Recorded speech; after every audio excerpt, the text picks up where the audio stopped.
Can y'all see my screen with the SPSS analysis? Yes. Yep. Yep. So once we did that, we saw a very linear pattern. We looked at, frontier counties. They weren't just in the most rural quartile. So this is top of the screen here is most from most urban down to most rural county and the male physical activity guideline prevalence. So, it's perfect linear relationship, basically. We looked at, where the frontier counties hit as far as were they only in the most rural, what we would call the most rural quartile based on percent population in rural areas. Predominantly, they weren't all there, but a lot of them were in the third and fourth most rural quartile. But you can see this pattern. I was just talking to Shay, who's been doing the analysis for us, and his looks just like mine. And we do have significant differences between each quartile for men. The female pattern is similar. There just isn't a significant difference between this third and fourth most rural quartile. But there is a difference between the first and second from most urban to the second quartile, and there is a difference between the second and third. So there's something, there's a relationship like we'd expect, and you can see the actual prevalence rates for men here and women here, and you can see the different subsets that shows the most rural and the third most rural for women are similar, but they are different than the more urban counties. Okay, so that's an update on that. So we're looking at now just a data set of 2,697 counties, excluding the frontier counties. And we started looking at the bivariate correlations and multiple linear regression models. There was one variable that had a lot of missingness, about 500 or 600 counties missing, and that was about having no social support, but it traveled a lot with another variable, which was percentage of homes run by a single parent. So we felt like we could keep the single parent variable and drop the social support one, just so that we don't, cut out, another 500 or 600 counties from our analysis. So now we're going to take those. So that, as we looked overall, that's where we were. And now what we're going to do is start doing kind of a stepwise look at only the most rural counties. We're going to look at the most rural counties to see which environmental variables are associated with physical activity guideline prevalence for men and women. An initial look that we did kind of showed some real interesting differences, but just not confident in presenting those yet. Does that make sense at all? So this is Cindy. I know I wasn't on the last call. How many counties were frontier counties? That was, I think it was about 600. And those fell between 3 and 4 in the quartiles. They were in each quartile, believe it or not. And that's confusing to me. I'm trying to understand why that would be. There were like 10 in the second, the second most, and I'm looking for the analysis. I don't have it handy. There were like 10 in the second most urban, 8 or 9 in the most urban, and then a few more than that, I think, in the third quartile as we got to more rural. A lot of them were Alaska, Montana, if I can recall, and Texas.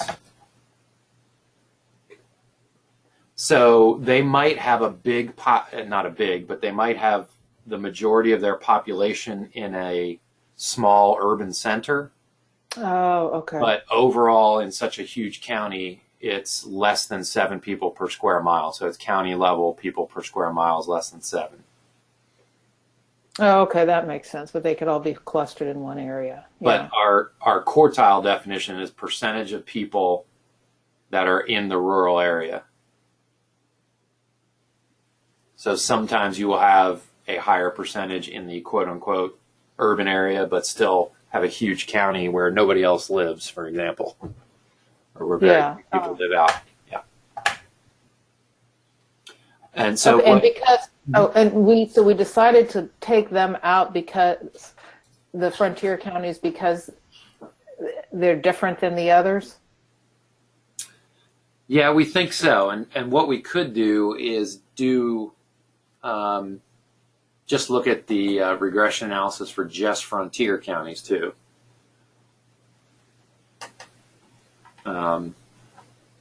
That, we would probably have a hard time publishing that, but we might just look at it just to see if how different they are. Yeah.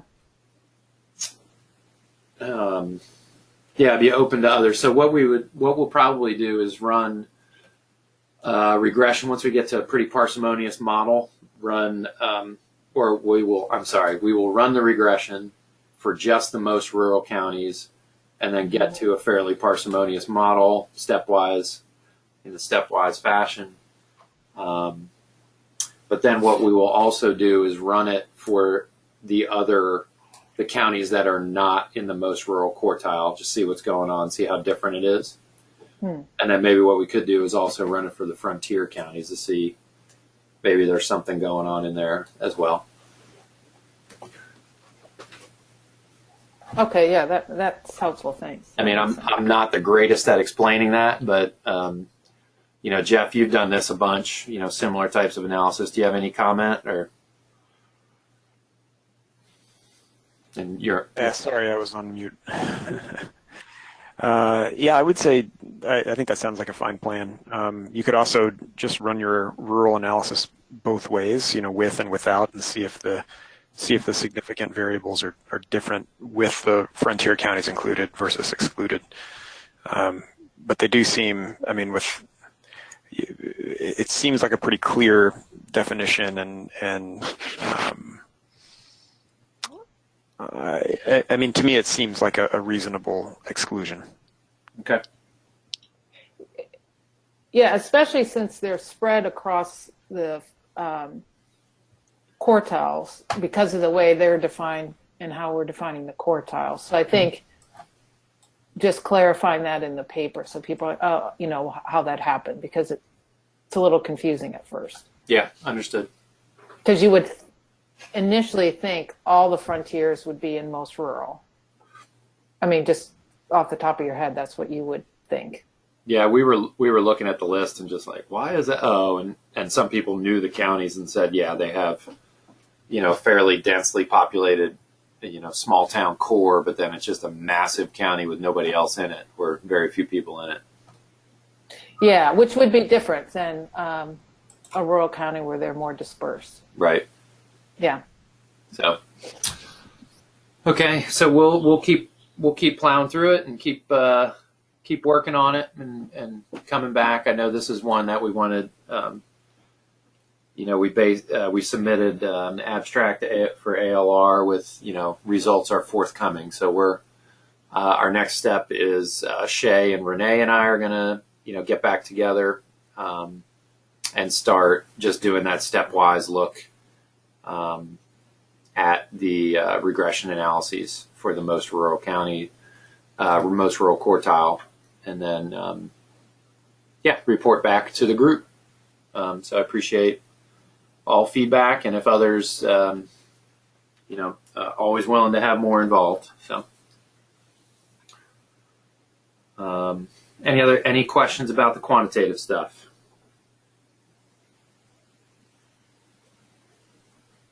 Okay. Qualitative. Let's talk about words. All right. Okay. Everybody should see my screen.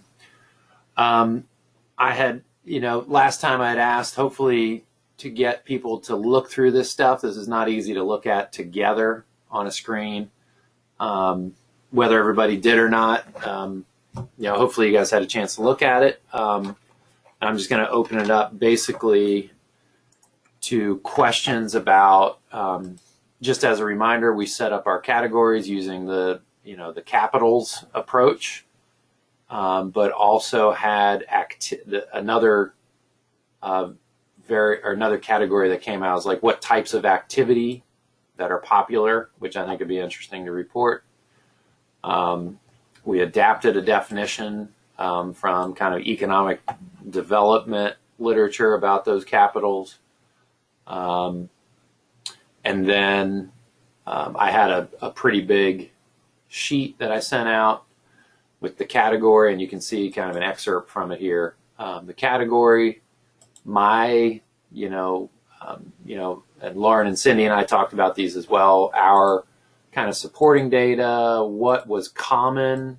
You can see me highlighting what was common across the 3 counties in Texas. And then where maybe there was a disparity, if there was one, between the 2 positive deviant counties and the 1 negative that we visited. So for those that look through it, are there any comments about each of the categories and maybe the summary of it? Well, you did a huge amount of work, I'll say, to put this all together, because it's a lot of information. So thanks for doing all that work. Well, you and Lauren were key in that too. So thank you.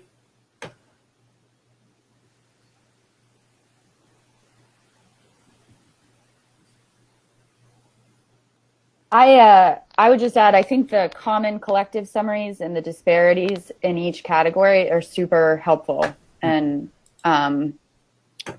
there's so much data here, but pulling those out for each category just makes it easier to find themes and potentially important things. So I like that.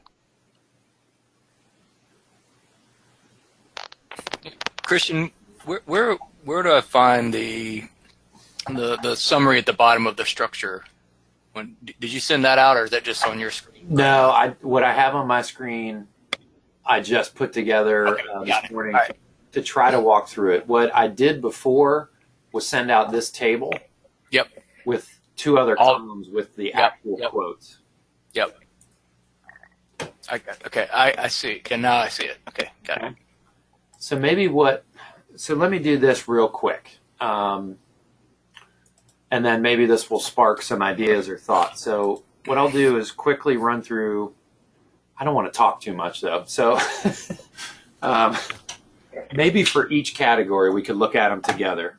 And I don't think that would take too long. So maybe what we got for the activities, kind of the common and collective, things change as people get older. Kids play, they get into school sports, and then older adults walk. I mean, that's the key summary for that, the common or collective. But it was very much, predominantly people talked about women walking, not as much about men doing kind of the leisure activity. There was, in the positive deviants, there was more of an embracing of leisure activity and using the land for leisure activity. And some adult sports, not a lot, but in the negative deviant county, there was nothing as far as adult sports or adult activities that they talked about. And leisure was very much dominated by hunting and fishing culture. Hey, Christian. Yeah. It's Jeff. I was just going to add, I think that one thing that that kept coming back to me, and I mentioned a little bit of this on our previous call, was the impact of poverty in San Augustine County, the negative deviant. Mm-hmm. And there were numerous quotes or numerous examples throughout some of those pullouts that you had that really suggested that the lack of adult activity is largely, or could largely be attributed to people just barely hanging on to life. I mean, Right. just to barely putting food on the table, or working situational work, or 12-hour work days with the opportunity for extra overtime, and that trumps everything else. And so, I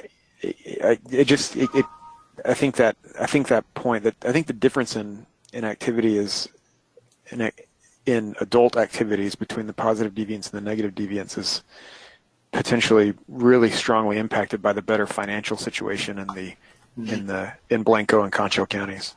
Mm-hmm.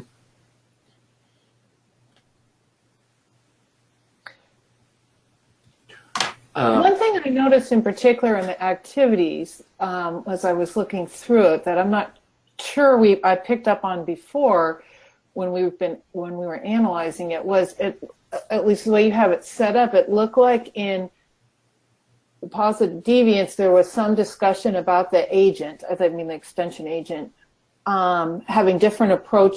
I looked at it, she had different approaches where she was setting up some sort of competition either between schools or people within the agency and working with pre-existing groups to try to get that, where at least in the quote you have here, the agent in the negative deviants doesn't discuss that. Not that they didn't do that, but it's not discussed or pulled out in these quotes. So I didn't know if that's something to pull out, is the trying to encourage adults based on naturally occurring groups and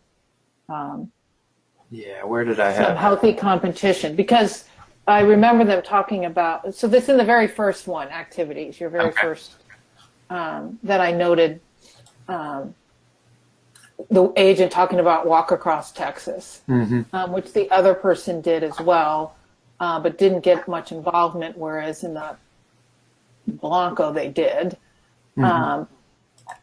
So I just, I don't think I picked up on that before until we had it lined up like this, and then that stuff, Yeah, so I have the actual quotes here too. The other thing, and obviously these things dance back and forth between categories. Right. I think I also noted that in the human capital, right here, so this is kind of the workforce stuff. Do the influential physical activity people have to be from that area? Because they were in the two positive deviant counties, the people were from that area and were well embedded, lived in the area and everything. In the negative deviant county, she had only been there about 4 or 5 years, and the people that gravitated toward her were people like her, and she was, I think in her either late 40s or early 50s, and a white female. So that's also the county that had the largest African American population in the main town. So there felt like it. She even said the people that show up are the people I know in the negative deviant county and my friends. And she didn't even live in the county. Yeah, I think that got to a little bit to the other issue. You have it in the leadership one, which I think is under where you talk social capital, where you talk about disparities there in the leadership. I think there's the other issue that we talked about, the three of us, where we weren't sure how to address it, but this underlying racism or classism that some of the interviewees expressed during the interviews about the community, and whether that prevailing, bias would impact people's engagement in things. If they saw, the more middle-class white people doing things where they weren't part of it and they knew there was this bias, that maybe that would impact engagement. Because several of them, if I recall, or a couple of them had gone to some, were bringing up, and I can't remember the woman's name, who was this national speaker who's been sort of, I don't know what the right word is, debunked for her kind of just giving stereotypic portrayal of people living in poverty that some of those interviewees endorsed. So getting back to the concern about poverty, I think added to that is this, and the idea of the leaders and the people running things. Are they like the people in the community, and what is their approach toward the people in the community? So we struggled with how would you bring that in, but it seemed like that was a factor. Mm-hmm.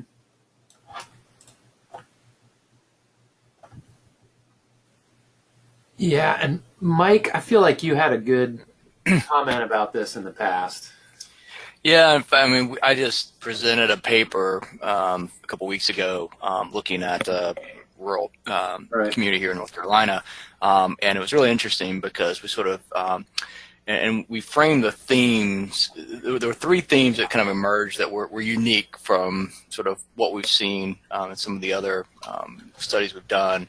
Not that they were unique, but they were sort of articulated a little bit better, emerging out of the data. But one of those is it's just sort of and it was more about the in addition to this sort of need for someone being from the community and of the community that and in our case we're looking at youth, where the youth could sort of connect to and felt they had their interests in mind.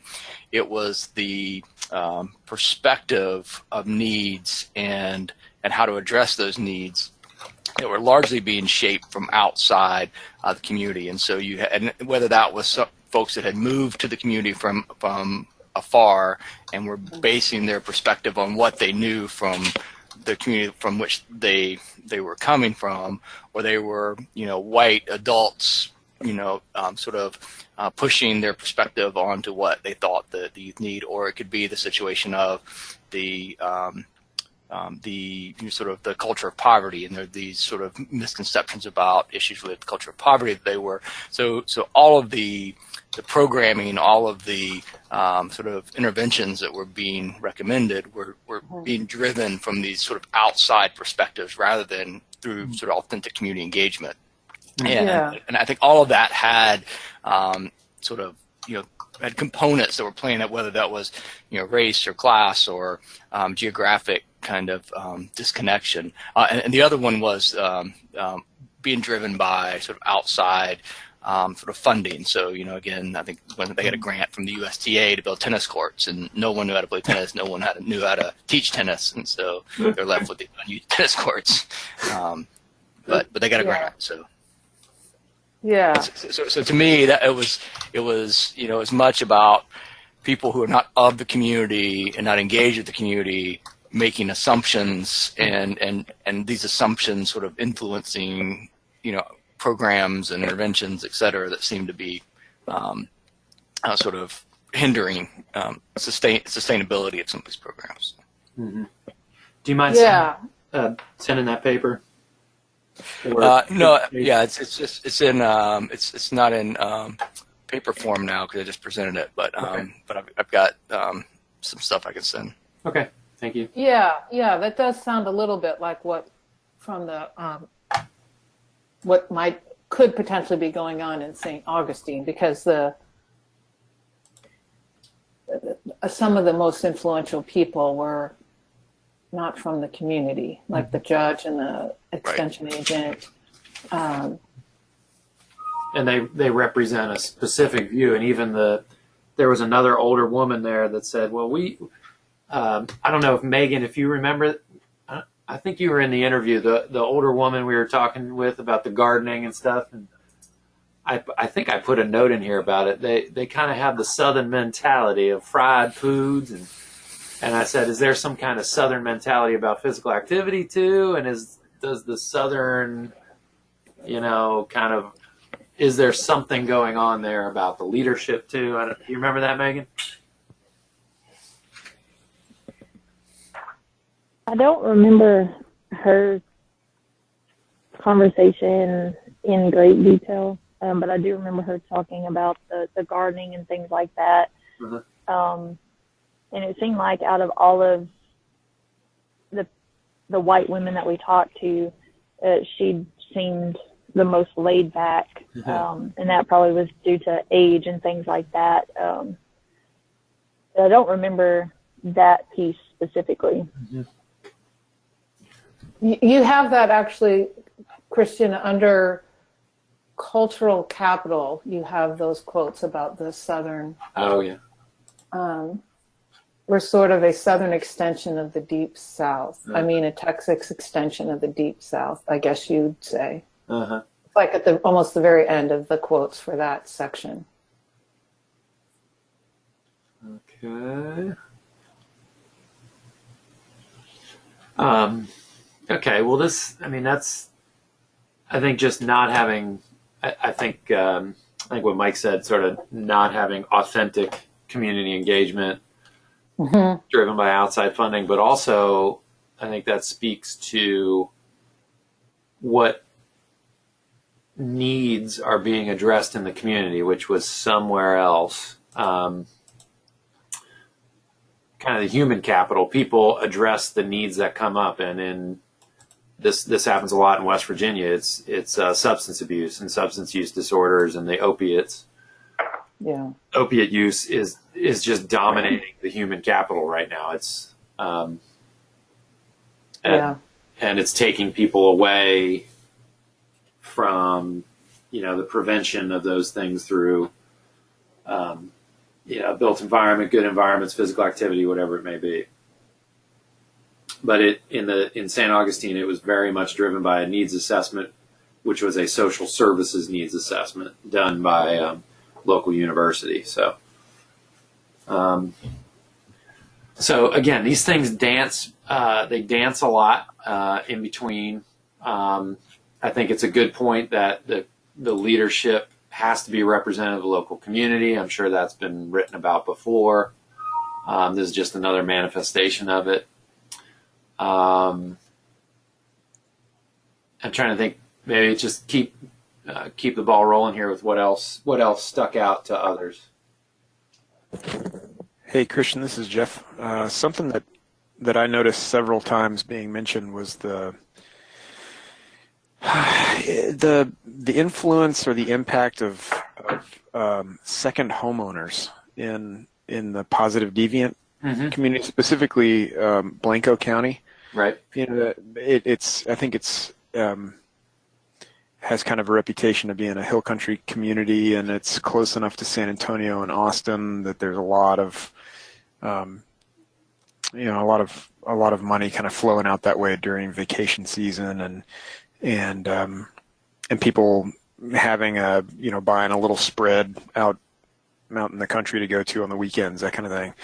But so it seemed like that was helping to create some of that tax base for the positive deviant communities, but that doesn't seem to be happening in St. Augustine. But I guess part of this is also kind of the natural capital aspect. There has to be something in place to draw those people out of the cities to make them want to come out there, whether it's the Blanco River or the state parks or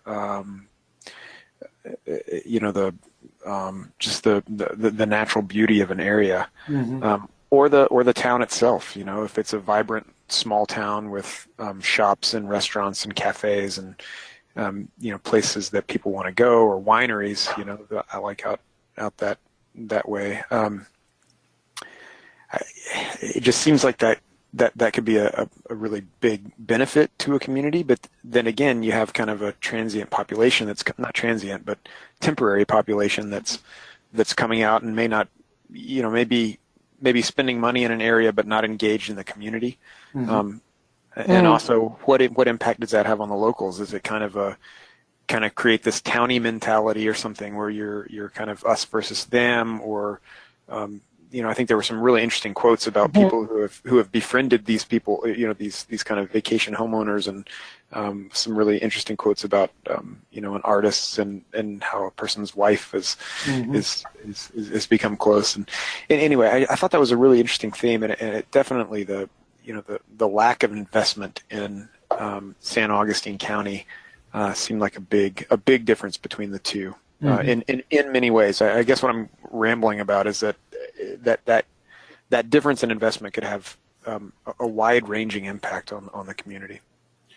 Yeah, and again, that sprinkles across these capitals, but like you said, it's kind of in this area here in the financial, that it is a double-edged sword. Yeah, but there was, I don't remember which one it was in, which capital, where in that county, because of all the cyclists, they put shoulders on the road. And it seemed in part it was because the people who lived there were frustrated with, they had their ability to just drive on the roads because the cyclists were in the way. But this kind of gets back to Jeff's point, but at the same time, there they had this improvement with shoulders, which could encourage other people to cycle who might not have, because now they feel like, oh, well, there's a shoulder, it's safe. Mm-hmm. So there could be that influence, even if it's in addition to the financial tax base, it could also just be this seeing other people coming in and doing that, at changing some of their built environment. I don't know, that could also have an influence potentially.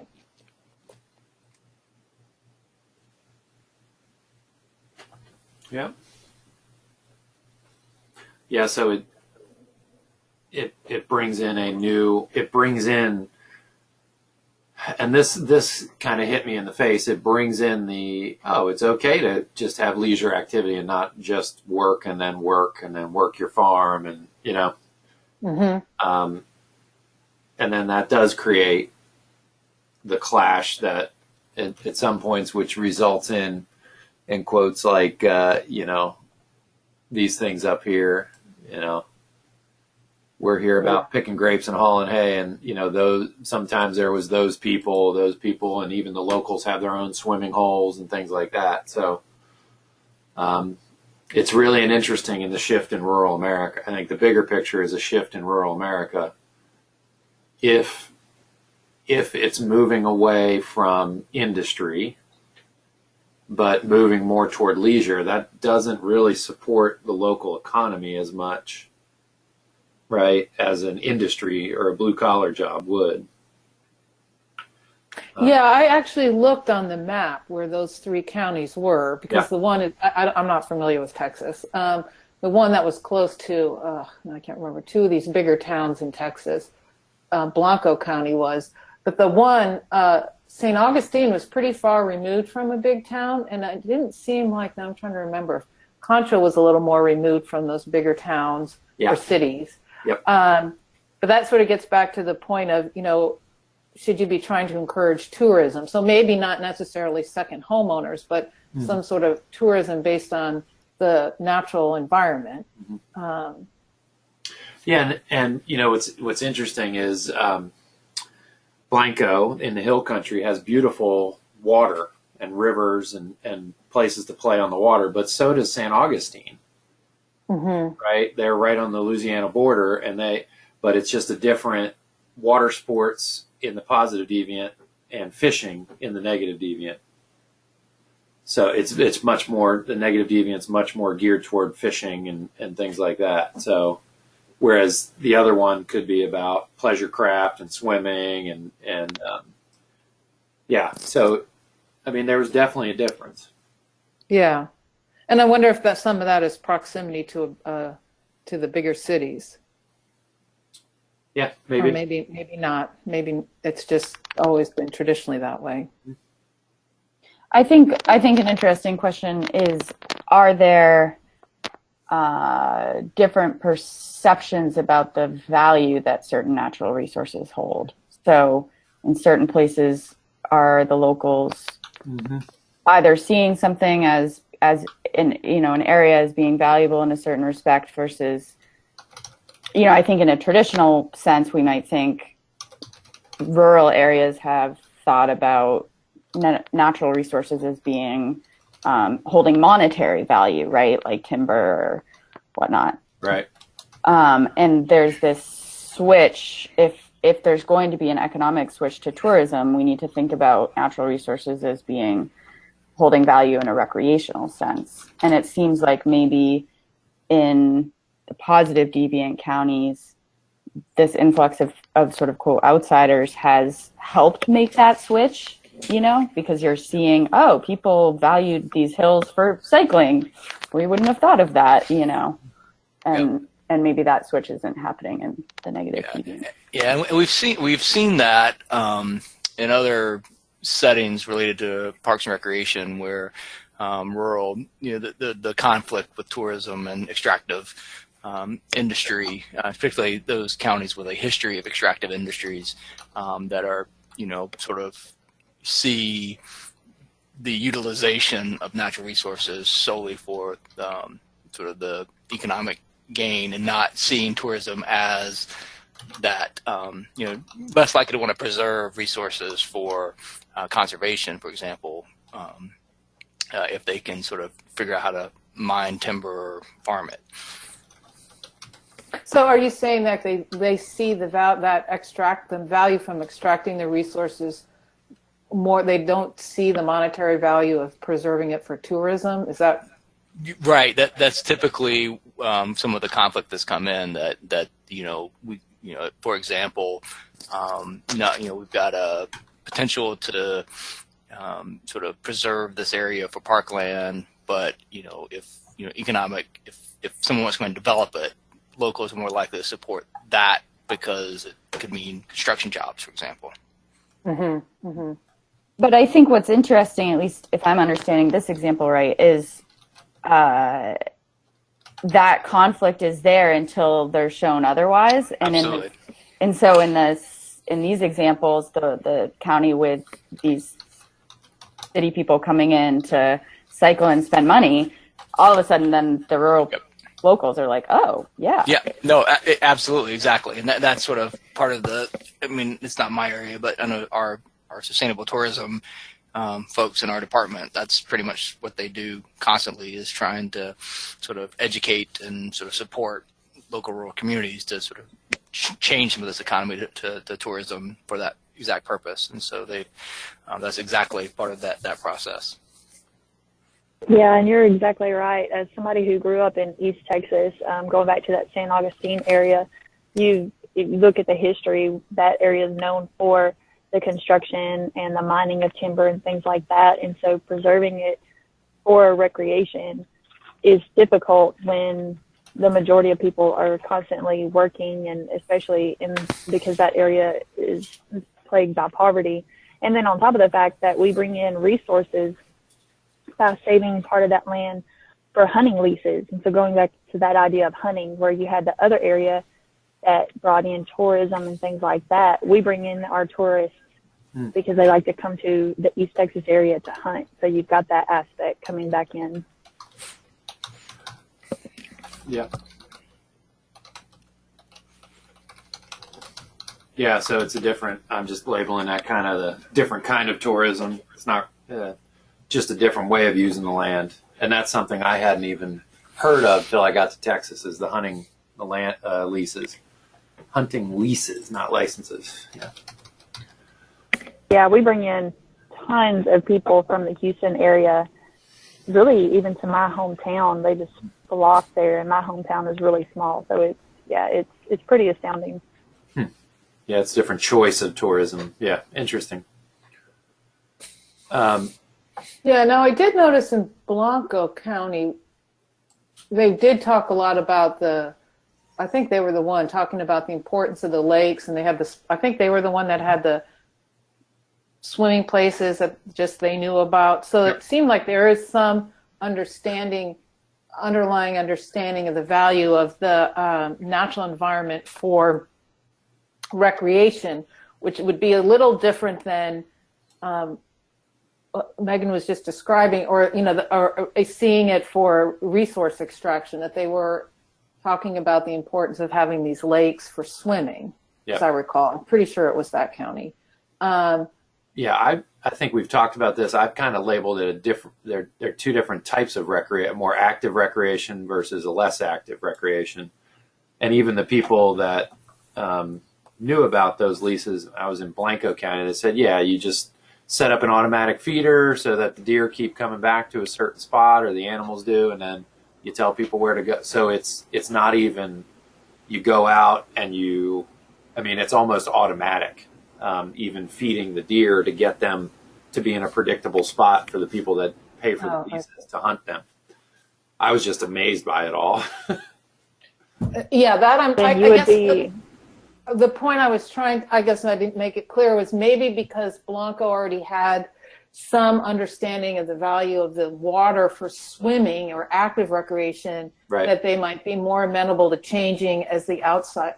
They're the county where the outside people are coming in, right? The cyclists. Yes. So they may, would they be more amenable to shifting their view of all of the natural resources than another county that really doesn't have that same thinking over time? Yeah, I don't know. Just different cultures. Yeah. So it's hard to know if that has an impact.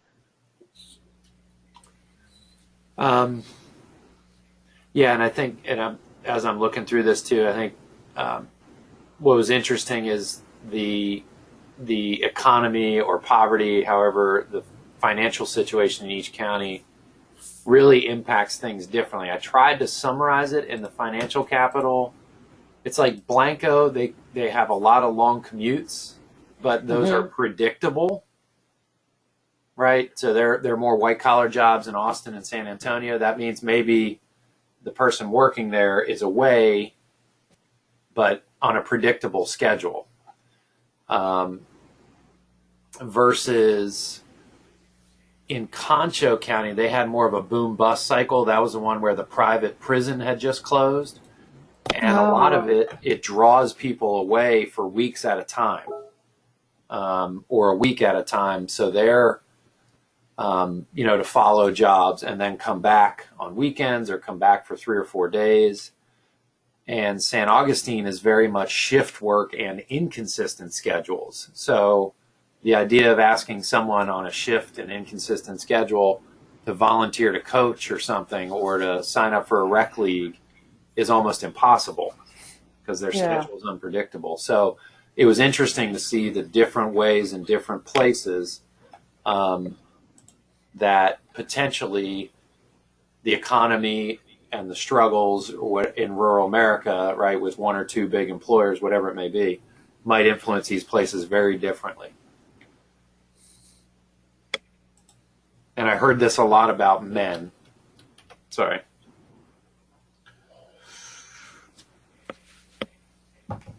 So we're at about, we're about 45 minutes in here. I don't know if there are any other things. I mean, this is a really good discussion. I like hearing what you guys are thinking about this, and your views. Are there any other things that stick out that might be of interest to discuss? Well, I think that the burden of substance abuse was mentioned a couple times from the negative deviants, but never from the positive deviants. Right. Unless I missed it. No, good point. Yeah. Let's see where I can put that.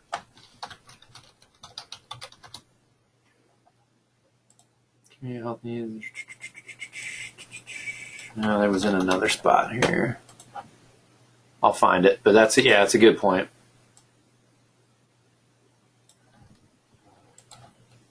Another thing that really almost never came up was planning or transportation, or,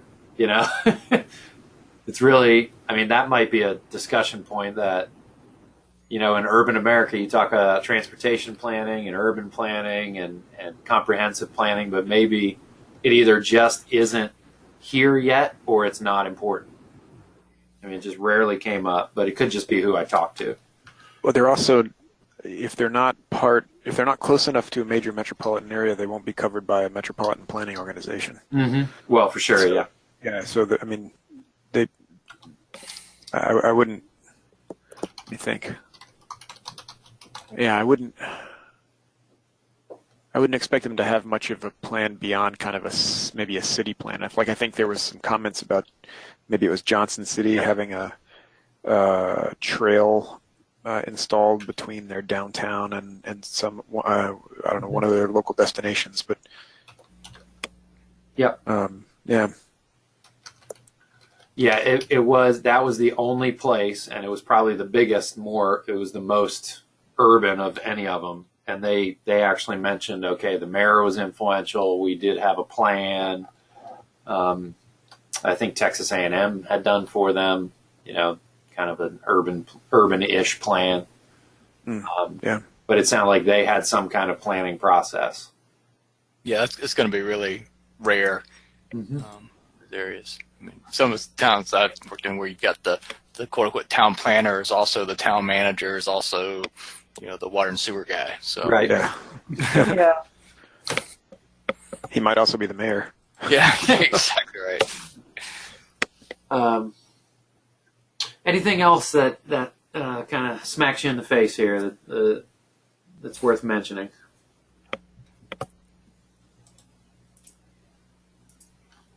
I think one thing that kept coming up, which I think we've all talked about in rural, it means you've got to collaborate just to get space. These places aren't, they don't have a lot of, super supportive built environment or indoor places to be active when we think about weather. So you got to be really creative, using the Chamber of Commerce building, using the school, using a church. But so the coalition needs to be really, really broad, and it has to be on everybody's mind, basically. And in the negative deviant county, it just didn't have that broad coalition focused on being active. But you could see how it manifested itself in other places, like the church, their youth mission, and they built a pavilion for, with a basketball court and an open space to play. So it kind of pervaded. Yeah. I think we talked about a good bit of things. Anything else that people see that you want to talk about?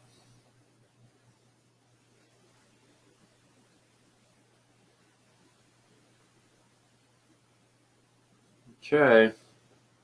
Everybody just is ready for a nap. No, Cindy's just waking up. So, all right. So if something hits you, if you guys are drawn to reading this again or looking through it, it's a really fun read, really short. As you know, qualitative can be fun. Obviously, the next step is to start to write and organize this into something, into some kind of manuscript. So I know Cindy and Lauren, you guys were involved with the analysis. I might ask you guys to help a little bit with the writing. I know everybody has their own barriers, so if anybody's really drawn and interested in writing, let me know. How about that? And then if anybody's just no longer interested in this, let me know as well. But I think everybody has something to add. So I think with that, I think the next steps, we'll conclude here with next steps. And basically, for the qualitative stuff now, I feel pretty good about the structure and starting to write it. And obviously, a lot of the methods came from my own brain, and I visited each of the places. Renee came to one with me, and Megan came to another.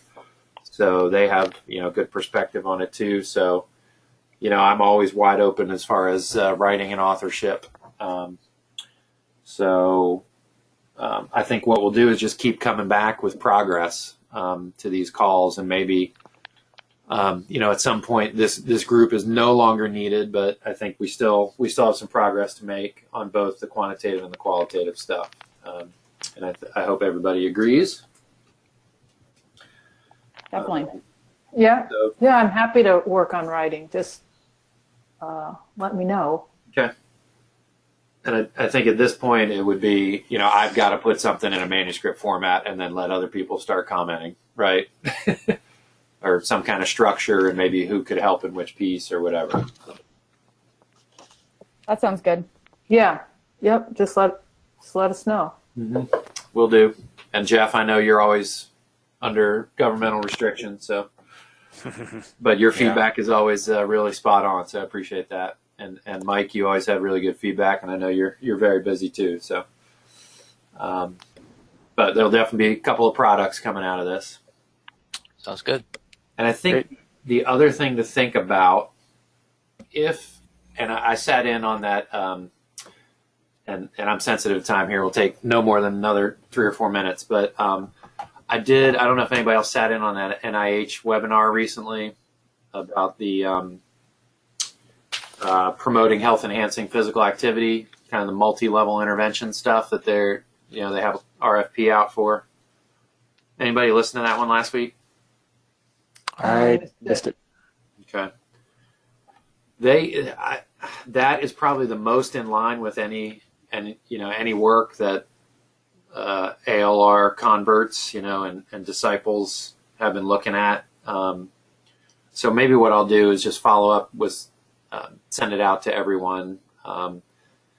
They do have an R21, R33, so kind of an exploratory build-up kind of thing, except NIMHD, health disparities folks, they do not have that R21 to R33, which is probably where a lot of us would be the easiest for rural, but aging folks, alcohol and drug abuse, and cancer agencies do have the R21, R33 mechanism. So it could be a nice one to do this, replicate this, and start to work toward, maybe a county, what a rural physical activity coalition, county level coalition might look like. Is it feasible?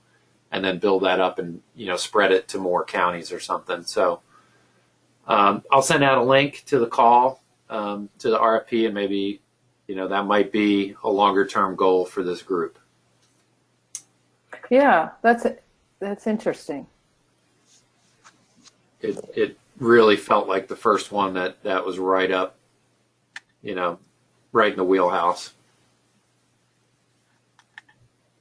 Okay, so I'll send that out, and this thing I was recording, so I'll send that out as well if people want to listen to it, and please feel free, if something hits you about this qualitative stuff, just send it on. But my next job is to start to build a framework for a manuscript and send it out and figure out who can help with what pieces.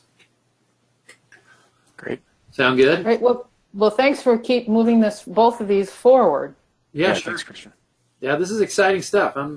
It's interesting to me, and if it's interesting to me, it should be interesting to y'all. So whatever.